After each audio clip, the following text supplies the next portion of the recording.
मांसाहार, भोजन और स्वास्थ्य। लेखक पंडित श्री राम शर्मा आचार्य। गुरुदेव के विपुल साहित्य के कुछ चुपते अंश।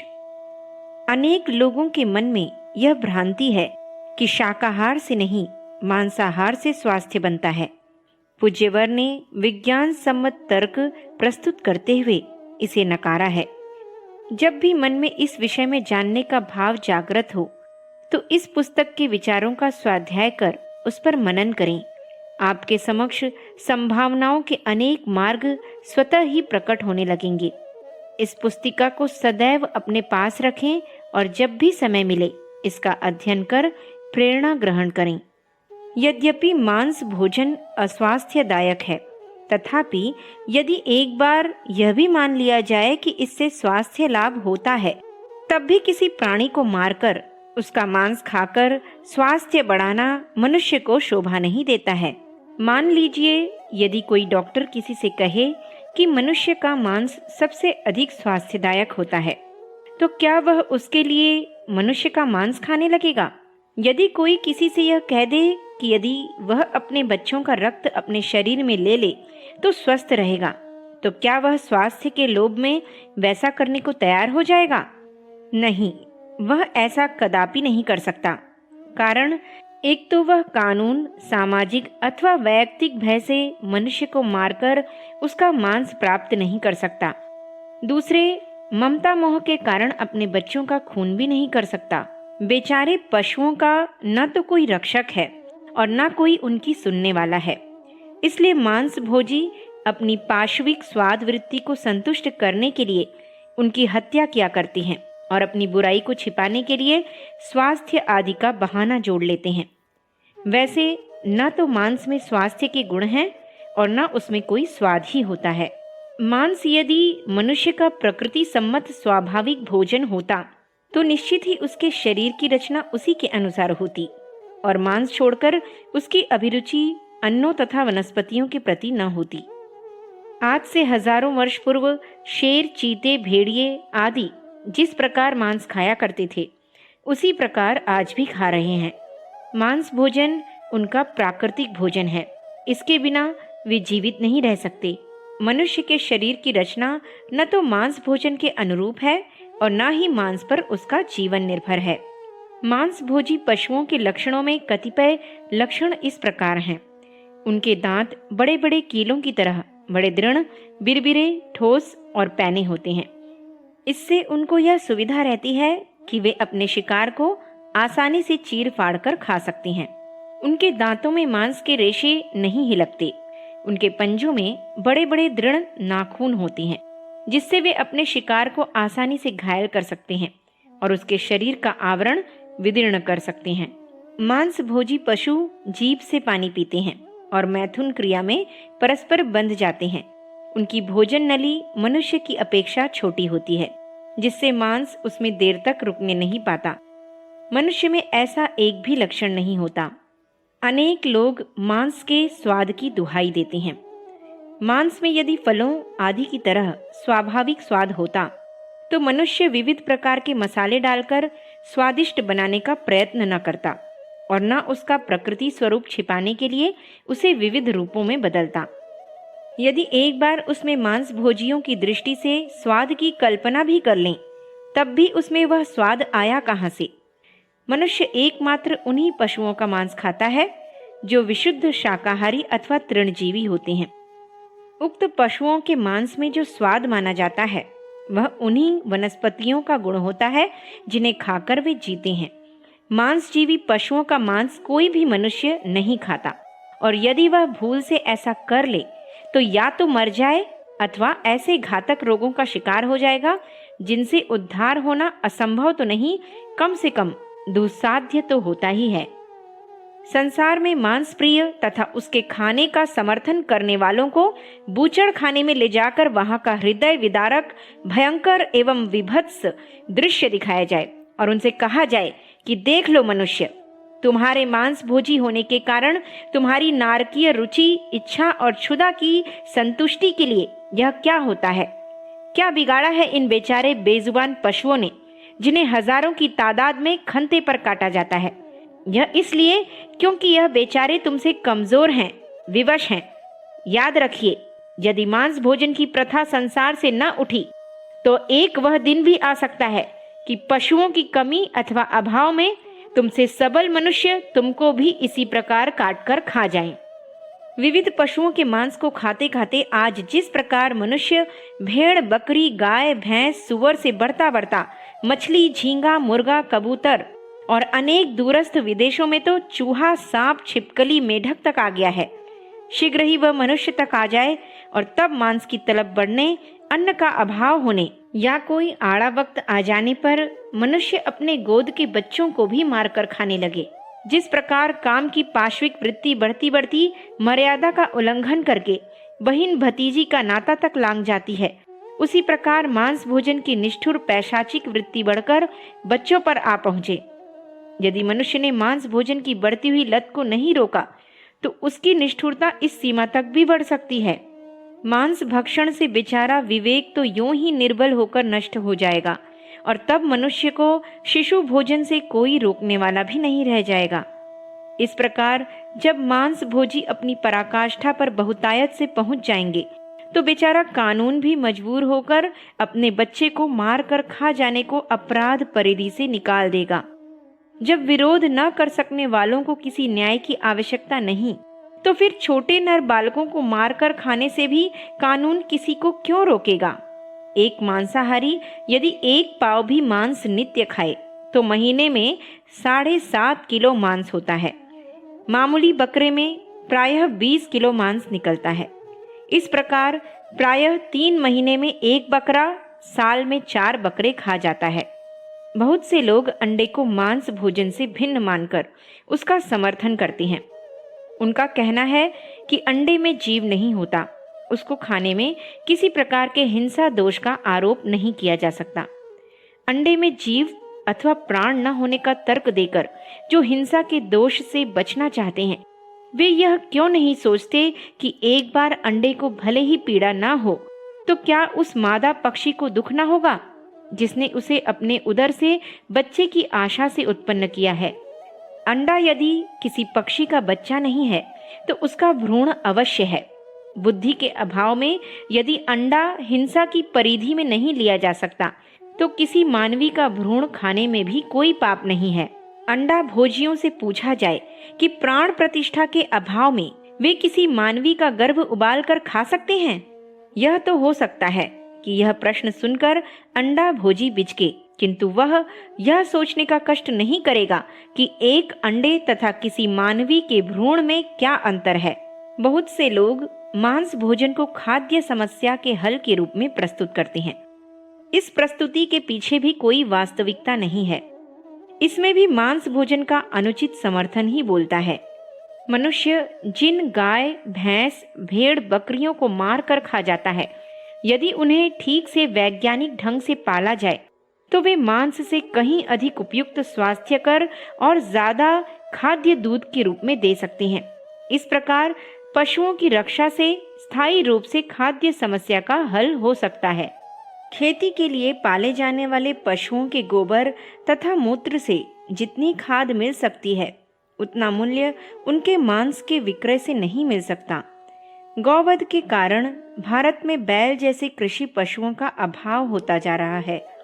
यदि भारतीय कृषकों को स्वस्थ और सस्ते बैल मिलते रहें तो वह खेती में इतना अधिक उत्पन्न कर सकता है कि देश से खाद्यान्न की समस्या ही दूर हो जाए। गौवध के कारण घी, दूध के अभाव में महंगे बैल न ले सकने के कारण मरियल बैलों से किसान द्वारा जो खेती हो सकती है, हो रही है। इन शिथिल साधनों से क्या तो किसान खेती कर सकता है और क्या धरती दे सकती है।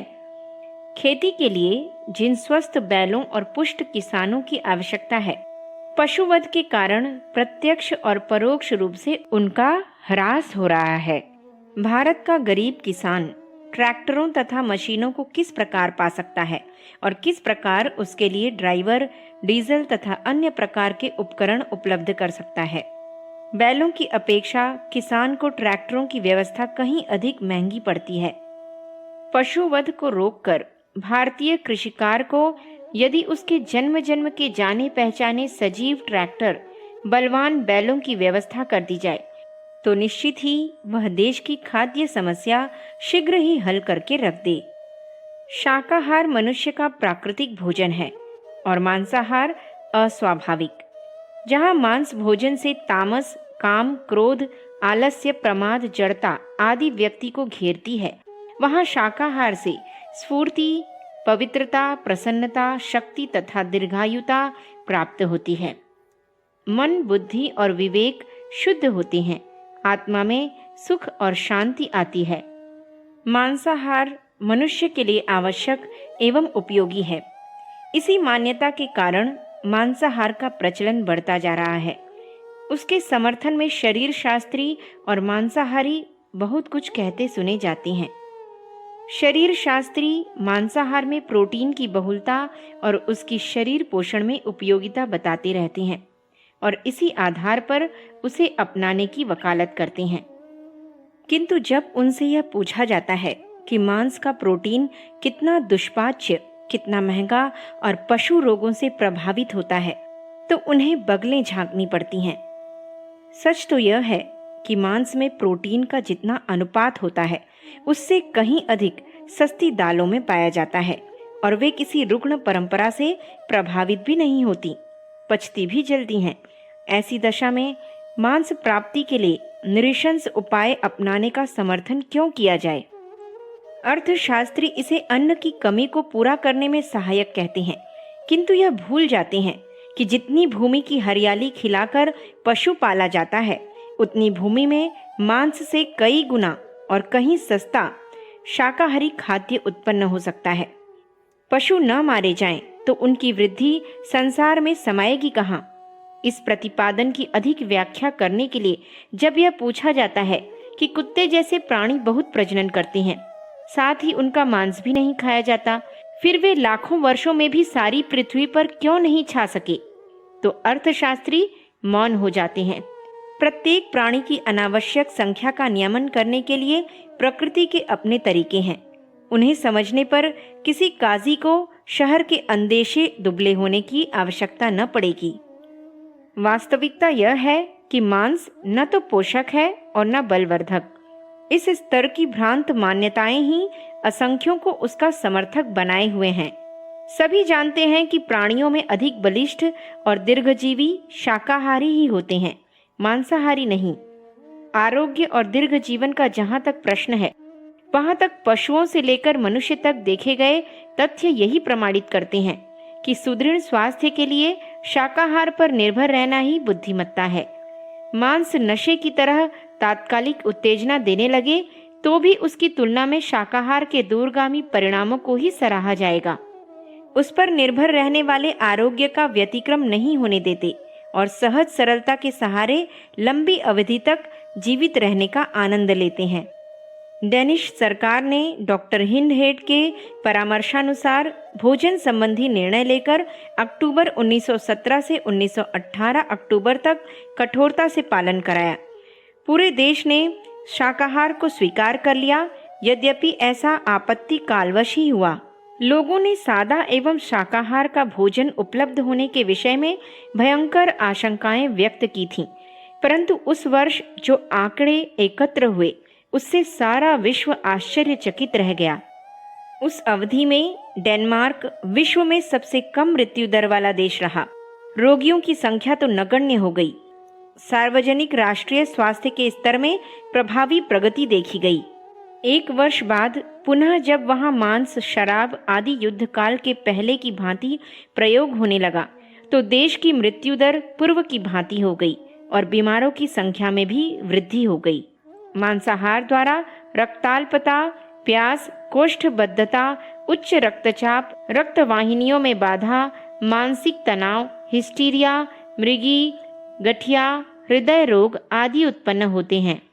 यूरिक एसिड की कमी या अधिकता विशेष रूप से पाई जाती है। मूत्र में यूरिक एसिड की अधिकता 2 कारणों से पाई जाती है। एक तो नाइट्रोजन युक्त भोजन ग्रहण करने से, दूसरे मांसाहार, चाय, कॉफी के सेवन से। वर्ल्ड वॉच इंस्टीट्यूट नामक संस्था के अनुसंधानकर्ताओं का निष्कर्ष है कि मांसाहार के बढ़ने से डायबिटीज, क्षय, हृदय रोग, रक्तचाप, कैंसर जैसे रोगों की बाढ़ सी आ गई है। संस्था के शोधकर्ताओं ने चेतावनी दी है कि मांसाहार मनुष्य के लिए हर दृष्टि से हानिकारक है। प्रकृति एवं मौसम के अनुरूप सरल सादा शाकाहारी भोजन ही मनुष्य के लिए उपयोगी एवं स्वास्थ्यवर्धक है।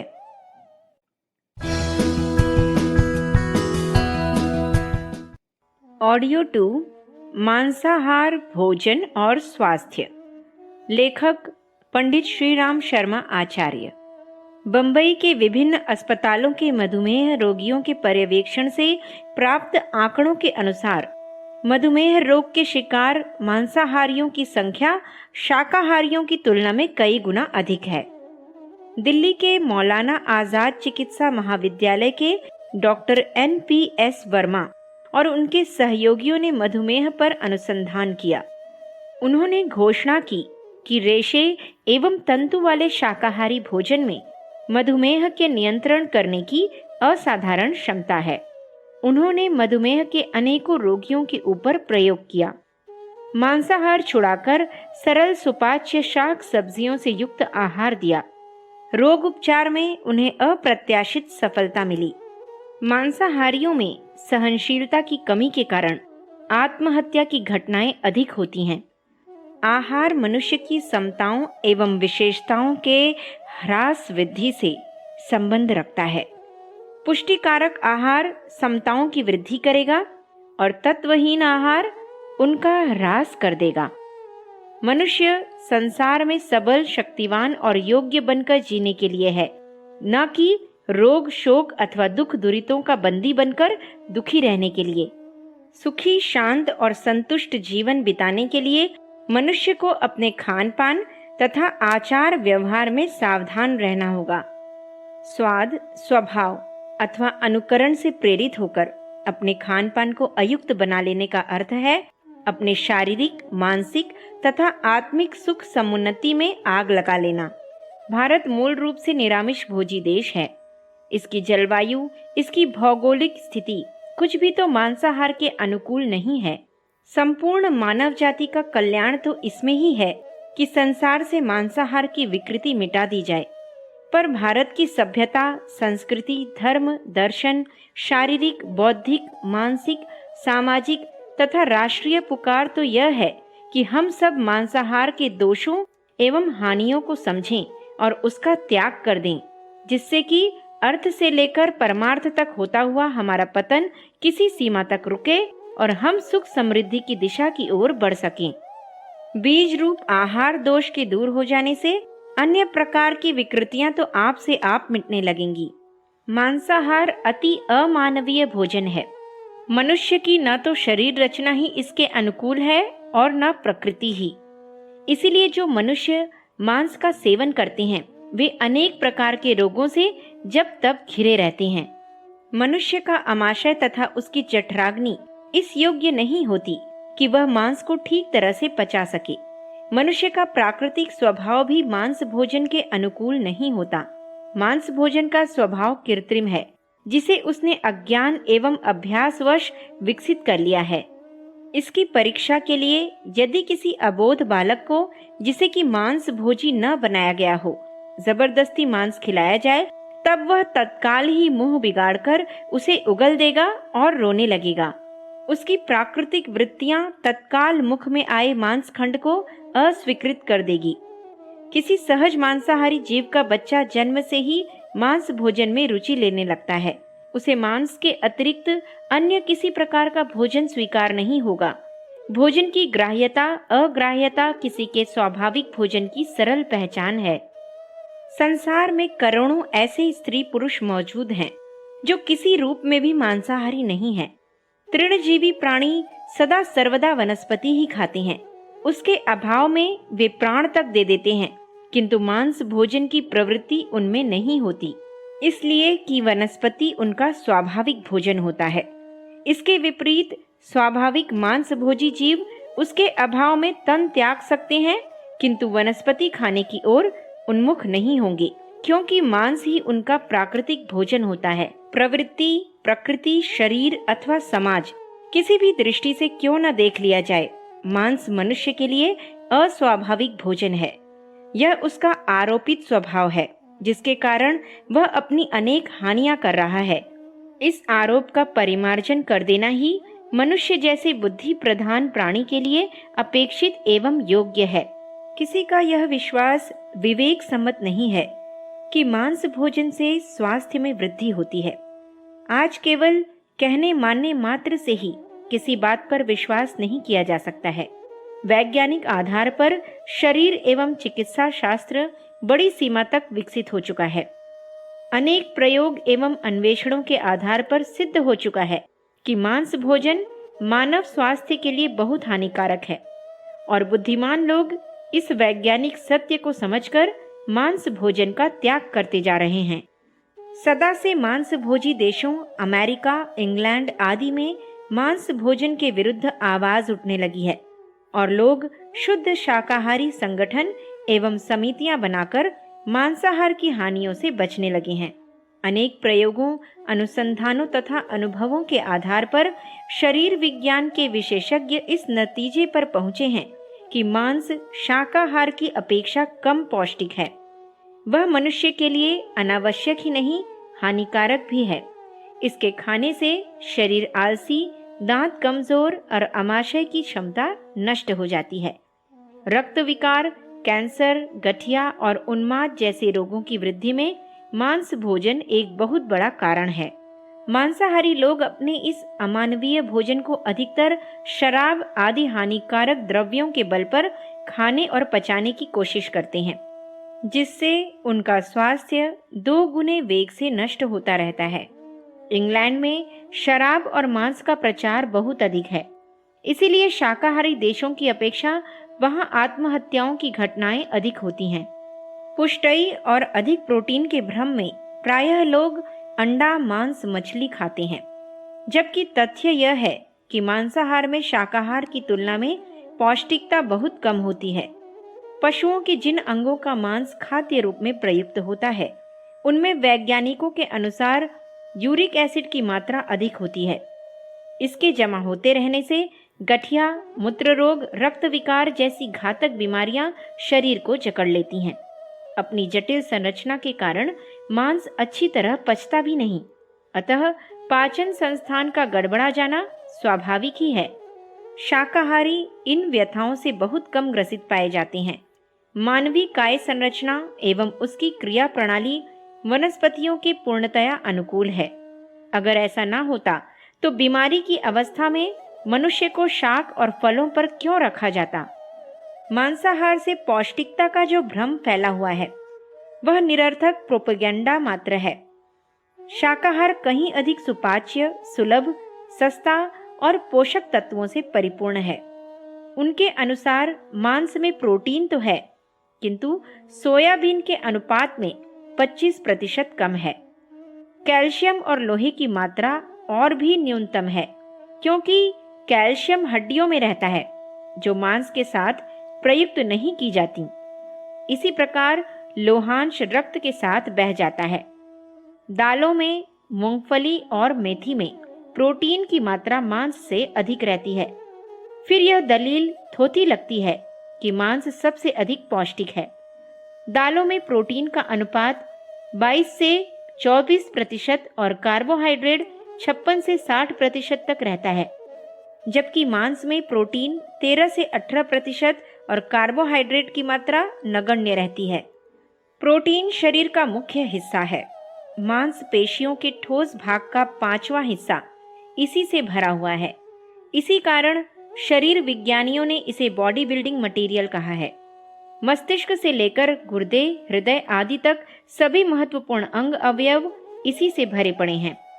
इसका संतुलन ठीक रहने पर ही शरीर सही और समर्थ बनता है, और कमी पड़ने पर शरीर की बाढ़ रुक जाती है, काया सूखने लगती है और रोगों से लड़ने की ताकत नहीं रह जाती।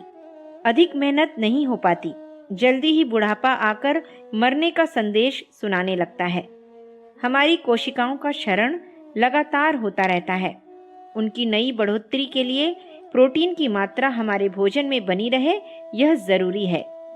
मांसाहार का समर्थन करने वाला, मांस भक्षण की अनुमति देने वाला, मांस खरीदने या बेचने वाला, पकाने वाला और खाने वाला, ये सब हत्यारे हैं, समान रूप से हिंसा के दोषी हैं।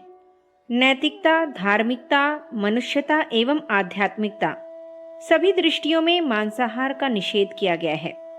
इसका मुख्य कारण यही है कि मनुष्य जीवन का लक्ष्य आध्यात्मिक प्रगति करना ही है। मांसाहार उस प्रगति में हर प्रकार से बाधक होता है। मांसाहार से सबसे बड़ी आध्यात्मिक हानि यह है कि इससे मनुष्य में निर्दयता तथा स्वार्थपरता का भाव बढ़ता है। वह आत्मा की उपेक्षा करके शरीर को ही सब कुछ समझने लगता है, जिसके फलस्वरूप उसमें दैवी भावों के स्थान पर पाशविक भावों एवं संस्कारों की अभिवृद्धि होती है। जीवित पशु के तंतु अत्यंत कोमल होते हैं, किंतु इसके मरते ही कड़े हो जाते हैं। यह कड़ापन पकने और पचाने में भारी पड़ता है। जब मांस सड़ता है तभी वे तंतु कोमल पड़ते हैं। इसलिए ताजे मांस को कुछ समय हवा में लटकाकर रखा जाता है ताकि वह सड़ने लगे और मुलायम हो जाए। सड़न आरंभ होने के साथ साथ ही उसमें कई प्रकार के विष उत्पन्न होने लगते हैं और कई घातक कीटाणुओं का जन्म होता है। यह सड़न शरीर में पहुंचकर न जाने कितने प्रकार के उपद्रव खड़े करती है और खाने वाले के स्वास्थ्य को धीरे धीरे खोखला ही करती जाती है। मांस भोजन रक्तचाप और गुर्दे की बीमारियां उत्पन्न करता है। इसका रोगग्रस्तों पर और भी अधिक बुरा प्रभाव पड़ता है। मांस से स्वास्थ्य में सुधार की मान्यता के बावजूद मांसाहारियों की हड्डियां कमजोर क्यों होती हैं?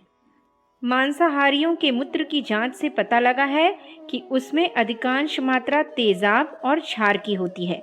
यह तेजाब और क्षार शरीर के शुद्ध रक्त से मांस पचाने के लिए तेज हुई शारीरिक मशीन की गर्मी के कारण उसी तरह स्खलित होता है जिस तरह कामुक चिंतन से वीर्य। बड़ी मात्रा में पेशाब के साथ रक्त का जो क्षार और तेजाब बाहर निकल जाता है, उसे पूरा करने के लिए शरीर में हड्डियों के अतिरिक्त और कोई दूसरा स्रोत नहीं मिलता।